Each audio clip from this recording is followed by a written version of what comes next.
Yuridillahu khairan yufaqihu fid-din, yang artinya barang siapa yang dikehendaki baik oleh Allah Subhanahu wa taala, maka Allah akan memberikan kepahaman terhadapnya tentang pengetahuan agama.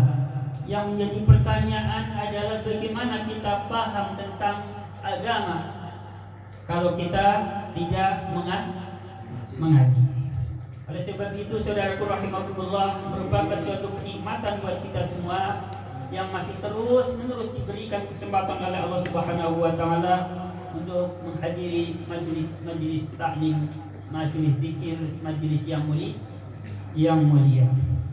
Saudaraku rahimakumullah, nikmat berikutnya yang masih dapat kita rasakan bersama-sama sampai di malam hari ini, alhamdulillah, kita terus dari bab ke bab mempelajari, memperdalami seputar ilmu pengetahuan, khususnya pengetahuan di bidang agama. Sesuai hadis baginda Nabi Muhammad sallallahu alaihi wasallam, "Man ta'allama baban minal ilmi yantafi'u fi dunyahu wa akhiratahu, kana khairan lahu min umarid dunya sabnata alafin hasana sannata siyami nahariha wa qiyami layaliha makbulan khairu mardudin." Yang artinya, barang siapa yang mempelajari satu bab dari ilmu pengetahuan yang bermanfaat untuk dunia dan akhiratnya, maka itu lebih baik dibandingkan dengan meramaikan atau mengisi waktunya selama 70.000 tahun, yang mana di siang harinya diisi dengan ibadah sunnah berupa puasa, di malam harinya diisi dengan ibadah sunnah berupa sholat sunnah 70.000 tahun. Kita kira-kira berapa ini paling lama? Ya, 100 tahun aja udah untung banget. Ya. Nah, jadi artinya apa? Jadi artinya bahwa mempelajari ilmu pengetahuan itu, kalau dilihat dari sisi pahalanya benar-benar udah luar biasa dah. Ya. Sepertinya mengalahkan ibadah-ibadah yang lain, ya, kalau dilihat dari situ. Oleh sebab itu, mencari ilmu juga benar-benar ditekankan, ya, diwajibkan, baik melalui nas dalam Al-Quran ataupun hadis-hadis baginda Nabi Muhammad sallallahu alaihi wasallam. Dalam hadis sahih Nabi bersabda, "Thalabul ilmi faridatun ala kulli muslimin wa muslimatin," yang artinya mencari ilmu itu hukumnya fardu bagi siapa? Bagi setiap muslim, laki-laki dan perempuan. Saudaraku rahimakumullah, semua yang saya hormati dan saya muliakan, dalam satu hadis Nabi bersabda, "Utlubul ilma walau bainaka wa bainahu bahru minan nar," yang artinya carilah ilmu walaupun di antara kamu berada dan ilmu itu berada terdapat lautan api. Makanya saya tadi sama Master Sunti kalau cuma gerimis jalan lah. Saya udah baca hadis ini, masa cuma gerimis saya nggak berangkat. Ya kebangetan banget ya. Konsekuensinya gimana ya? Sudah membacakan hadis yang artinya carilah ilmu walaupun antara kamu berada dan ilmu itu berada terdapat lautan api, cuman gerimis nggak berangkat. sama aja pengecut ini ya. Udah ngomong sendiri soalnya. Kalau yang cuman sekedar denger ya wajar gitu ya. Tapi ini yang ngomong masalahnya ya.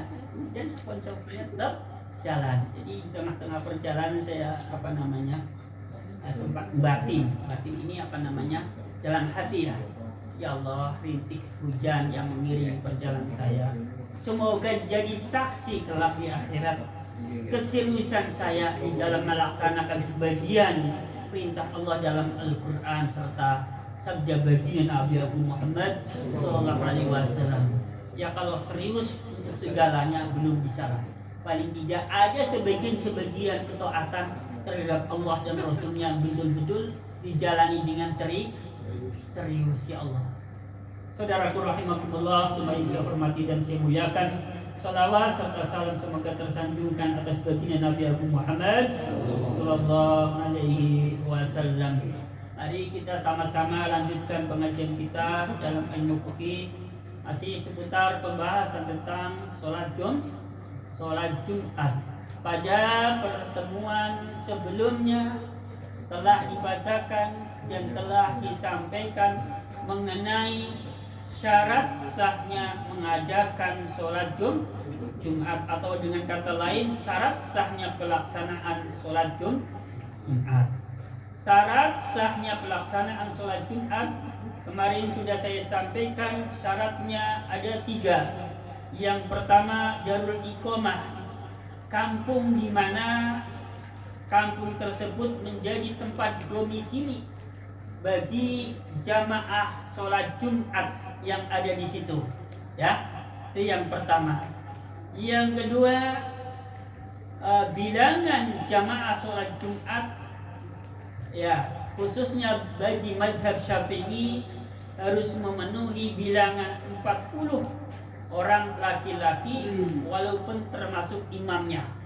40 orang laki-laki walaupun termasuk imamnya. 40 laki-laki tersebut adalah orang-orang yang sudah mukallaf, artinya ya sudah balik, ya berakal sehat, dan ada tambahan lagi, mereka berdomisili di situ, bukan orang lewat. Kalau ada orang lewat istilahnya, ya sholat Jumat di situ, sholat Jumatnya biasa, tetapi tidak masuk hitungan yang 40 orang. Paham ya? Jelas ya? Jadi kita lewat, kemudian menemukan masjid, sholat Jumat di situ, sholat kita sah, tapi tidak masuk bilangan 40 orang. Jadi 40 orang laki-laki itu adalah orang-orang yang berdomisili atau asli penduduk situ, ya, yang tinggal di sekitaran masjid tersebut, masjid di mana diadakan sholat Jumat. Kemudian syarat sahnya sholat yang berikutnya, yakni syarat sahnya pelaksanaan sholat Jumat yang berikutnya, yang ketiga, diadakan di waktu zuhur. Makanya sholat Jumat itu tidak boleh dijamak dengan jamak takhir.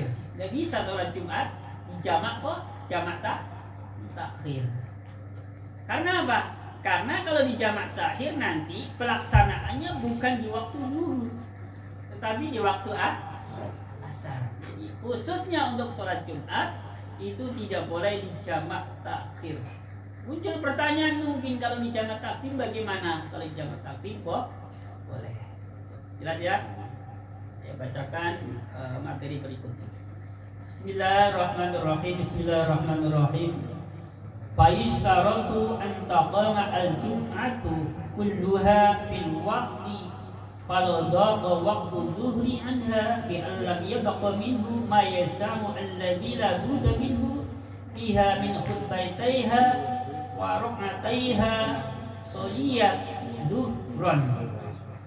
Maka disyaratkan pelaksanaan sholat Jumat itu seluruhnya, ya, serangkaian sholat Jumat seluruhnya dari mulai khutbah yang pertama, kedua sampai sholat Jumatnya 2 rakaat itu harus berada di waktu zuhur. Jadi nggak bisa khutbahnya memang masih berada di dalam waktu zuhur, tapi sholat Jumatnya sudah keluar misalkan, nggak bisa. Jadi khutbahnya, sholatnya harus benar-benar masih berada di waktu zuhur.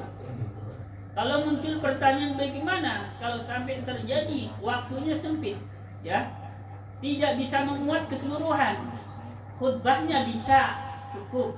Tetapi untuk mengerjakan sholat Jumat 2 rakaat tidak cukup. Maka jawabannya harus mengerjakan sholat zuhur. Berarti sholat 4 rakaat. Kalau sewaktu-waktu terjadi mengalami ya rumpeknya waktu atau waktu zuhur di hari Jumat, ya udah hampir habis diperkirakan untuk khutbah dan sholat 2 rakaat tidak cukup, maka dianjurkan untuk mengerjakan sholat zuhur. Lanjut. Fa in kharaja al-waqtu aw adamat asyurutu ay jami waqti zuhri yaqinan aw donan wa hum fiha suryat zuhron. Maka apabila waktu sholat zuhur sudah keluar atau tidak memenuhi persyaratan, ya persyaratan apa? Persyaratan sahnya mengadakan sholat Jumat secara yakin ataupun secara dzon saja. Yakin berarti memang sudah mantap. Kalau dzon berarti masih ya mungkin sudah memenuhi persyaratan, mungkin tidak. Itu namanya dzon, cuman sangkaannya aja lah. Ini kayaknya tidak memenuhi persyaratan lah. Ini sangka. Kalau yakin udah diteliti, udah dihitung, diapain, pokoknya meyakinkan loh. Ini ya yakin. Kalau dzon ini cuman pokoknya udah anggap saja udah sesuai kayak gitu. Ini namanya dzon atau dugaan. Nah, ini kemarin yang menjadi pertanyaan dari Bapak Subur. Kan di sini tadi ada kalimat au azamat asyurutu atau persyaratannya itu tidak terpenuhi. Nah, kemarin ada pertanyaan dari Bapak Subur, apabila di satu kampung ternyata yang mendatangi sholat Jumat itu tidak mencapai bilangan 40. Ya, kemarin sudah saya jawab. Kalau memang begitu adanya, perkara sholat Jumatnya tetap dilaksanakan, ya, tetap dilaksanakan. Tetapi setelah itu sholat zuhur. Jadi sholat Jumatnya untuk menggugurkan kewajiban. Ya, zuhurnya memang caranya seperti itu. Ya, ketika tidak memenuhi persyaratan. Jelas ya? Ketika tidak memenuhi persyaratan, maka nanti diulang dengan cara sholat zuhur. Lanjut. Bismillahirrahmanirrahim.